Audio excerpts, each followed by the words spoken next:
Imagine spending your entire life climbing a mountain, believing that once you reach the top, everything would finally make sense. Working, sacrificing, missing birthdays, pushing through exhaustion, telling yourself, one day it'll all be worth it. Then one day, you finally reach the top. You finally have the money, the recognition, the success, the respect. You look around and realize that you're still alone. Most people would never expect that because we've been taught that if we just reach our wildest dreams, we'll finally have everything we dreamed of. One of the most successful musicians in history spent decades discovering that wasn't necessarily true.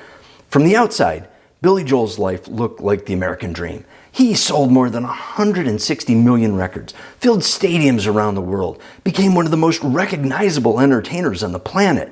Yet somehow, none of it gave him what he was really looking for. Why? Because Billy Joel's story isn't really about music.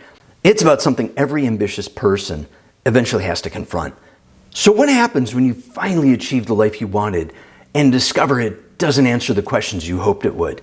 Maybe that's because we've believed one of the biggest lies we've ever been taught. That if we just achieve enough, we'll finally feel enough. Believing that the next promotion, the next business, the next milestone, or the next paycheck will finally make us feel complete. But what if it doesn't? What if success was never meant to carry the weight you've placed on it? That's the lesson hidden inside Billy Joel's life, and it may change the way you think about success forever. For Billy Joel, the climb began with a piano, long before the sold-out arenas, before the awards, before millions of records. There was simply a young man who loved making music. Like so many people with a dream, he believed that if he worked hard enough, life would eventually become what he hoped it would. And honestly, isn't that what most of us believe?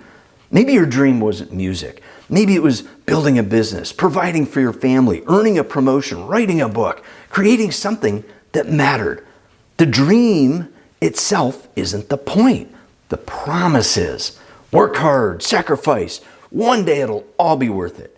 Billy Joel believed that promise, not because he wanted fame, because he loved music. Fame came later. The dream came first. Most of us would probably make that same choice. So he kept climbing, and eventually the world noticed. Billy Joel had reached a place that almost every aspiring musician imagines, and almost none ever experience. He'd reached the top of his mountain. As an observer, it looked like the story was over. Dream, work, achieve, happily ever after. If success was ever going to satisfy the human heart, it should have happened here. But Billy Joel's story was just getting started. Imagine the concert's over. The final encore has ended. Tens of thousands of people are on their feet. The applause keeps rolling through the arena. Billy stands up from the piano, takes one last look across the crowd and waves, and quietly walks off stage. Behind him, the audience is still cheering. Outside, people are smiling, taking pictures, singing the songs on the way home. Backstage, Billy walks down a quiet hallway. With every step, the applause grows quieter until it's gone. Only the silence remains, and he's still alone with himself. For everyone else, the night's over. For him, the questions are just beginning. That's the part we rarely think about. We imagine what it feels like to receive the applause. We almost never imagine what it feels like after it ends. Billy Joel has spoken candidly over the years about living with depression and about the struggles with alcohol. Those struggles weren't erased by success because success just changed his circumstances, but it couldn't answer the questions waiting in the quiet. Questions like, who am I when nobody is applauding? What actually brings me peace? Why doesn't having everything always feel like enough? Those aren't musician questions. They're human questions. And that's where Billy Joel's story quietly becomes our own. When the answer you've trusted your whole life stops working, most people don't stop searching. They simply start looking somewhere else. That's what makes Billy Joel's story so relatable. Not because he was famous, because he was human. Years later, Billy Joel began looking back in his life differently. Not as a performer, but as a man trying to understand the person he'd become. He spoke openly about depression, about alcohol, about difficult relationships. Those weren't separate stories. They were different expressions of the same search. A search for something success had quietly promised, but could never deliver. Maybe that's the hardest lesson ambitious people ever learn. Success can solve many problems. It just can't solve the ones we hoped it would. And maybe that's why Billy Joel's story feels so familiar. Because most of us have our own version of that search. Maybe we don't reach for alcohol. Maybe we reach for another project, another promotion, another client, another degree, another investment, another accomplishment, always believing this one will do it. This is the milestone that finally lets me relax. This is the achievement that finally proves I've made it. But have you ever noticed what happens? You reach it, you celebrate, you enjoy it, and then, almost without realizing it, your eyes drift toward the next mountain. Not because you're greedy, not because you're ungrateful, but because somewhere along the way, many of us learn to measure our worth by what we accomplish. So the finish line keeps moving. Not because success keeps changing, because the question underneath it never gets answered. Eventually, Billy Joel found himself in a very different place. He wasn't walking onto another stage. He wasn't chasing another hit record. He wasn't preparing for another tour. Instead, he was looking back, sitting for interviews, watching old footage, looking at photographs from different chapters of his life, not simply remembering what happened, but trying to understand what it all meant. That's a very different thing. Anyone can remember events. Reflection asks a different question. What was really happening beneath the surface? Listening to Billy reflect, one thing becomes remarkably clear. He wasn't talking like someone still chasing the next summit. He was talking like someone trying to understand the person who had spent a lifetime climbing. That may be one of the most hopeful parts of this story, because insight doesn't always arrive when life slows down. Sometimes it arrives when we're finally willing to tell ourselves the truth about what motivates us, the truth about what we're afraid of, the truth about what we've been hoping success would eventually fix. Maybe that's why self-awareness is so difficult. Billy Joel couldn't change the decades behind him. None of us can. But understanding them, that's where growth begins. Maybe the greatest achievement isn't becoming someone the world applauds. Maybe it's finally becoming someone who understands themselves. When people talk about Billy Joel, they usually measure his life with numbers. More than 160 million albums sold, countless sold-out concerts, awards, recognition, a career most musicians only dream about. Those numbers are true. They just don't tell the whole story. Listening to Billy reflect, one realization keeps surfacing.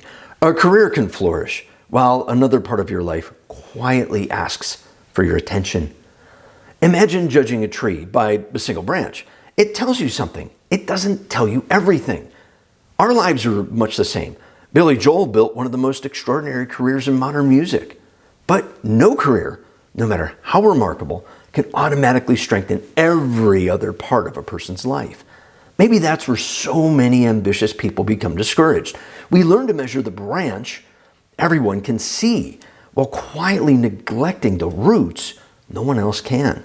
From the outside, everything appears to be working. The career grows, the income improves, goals kept getting checked off. People congratulate you, people admire you, and yet some quieter part of your life has been patiently waiting for your attention. Not because you failed, because you've been human.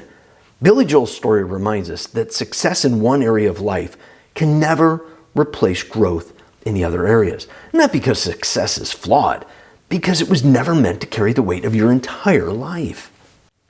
I don't believe Billy Joel's story is telling us to stop pursuing excellence. If anything, his life is a celebration of what dedication can accomplish. The music mattered, the work mattered, success mattered. It just couldn't answer every question. The mistake isn't climbing the mountain. The mistake is expecting the mountain to tell you who you are. Questions like, am I enough? Am I worthy? Am I at peace with myself? Those questions don't disappear when the paychecks get bigger, or when the audience gets louder, or when the trophy gets heavier. They simply wait until we're willing to ask them ourselves. Maybe that's why the most successful people often discover something the rest of us eventually have to learn. There comes a point when achievement stops asking, "What have you accomplished?" and life starts asking, "Who have you become?" Those are not the same question. One builds a career, the other builds a person.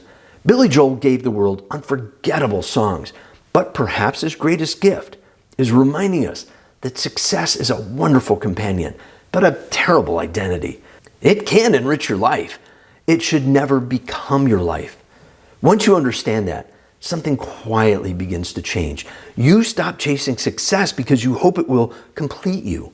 You begin pursuing excellence because it reflects the person you've chosen to become. That's a very different way to live, and it's a much lighter mountain to climb. Maybe that's the lesson Billy Joel's life leaves behind. Not that success is empty, not that ambition is wrong, not that dreams aren't worth chasing, they are. Billy Joel's music has brought joy to millions of people. His career is extraordinary. His accomplishments deserve to be celebrated. But his life reminds us that success has limits. It can change where you live. It can change what you own. It can change what other people think about you. But it cannot decide what you believe about yourself. Only you can do that. Maybe that's why Billy Joel's story still matters. Not because he became famous, because he discovered something fame would never teach him. That who you are is bigger than what you've achieved. That understanding yourself is more important than impressing the world. That peace is different from applause. And fulfillment is built from the inside out. That's why this story isn't really about Billy Joel. It's about every one of us who's ever believed success would finally make us feel complete. Success didn't save Billy Joel because success was never meant to. It was never designed to heal old wounds, to silence self-doubt, or tell you that you're enough. Those are questions no paycheck can answer, no trophy can answer, no standing ovation can answer. So chase your dreams, build a business, earn the promotion, write the book, learn the instrument, climb your mountain. I hope you reach the summit. I hope the view takes your breath away. Just don't expect the mountain to tell you who you are, because one day you'll reach the top. You'll look around, and the greatest view waiting there won't be the success you've built. It'll be the person you've become while building it. That's a view success can never give you. Only you can build it. If this story made you rethink what success really means, I think you'll find that this next extraordinary life will leave you with another insight into building a life that truly lasts. Because success was never meant to replace your life. It was meant to enrich it. I'll see you there.